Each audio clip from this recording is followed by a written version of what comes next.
ఏమిటో ఇవాళ రెక్కలొచ్చినట్టు వింతగా ఆకాశమంచు తాకుతున్న గుండెనే కొరుక్కు తిన్న కళ్ళు చూసినంతనే మనస్సు నవ్వే మొదటిసారి ఏం మార్పిది ఎడారి ఎండమావి ఉప్పెనై ఉంచెనే కలే కాదుగా నీ వల్లనే భరించలేని తీపి బాధలే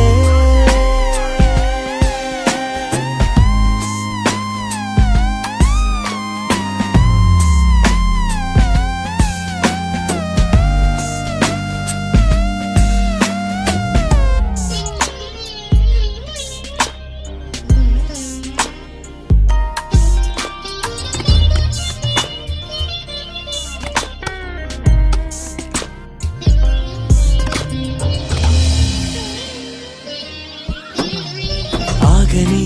ప్రయాణ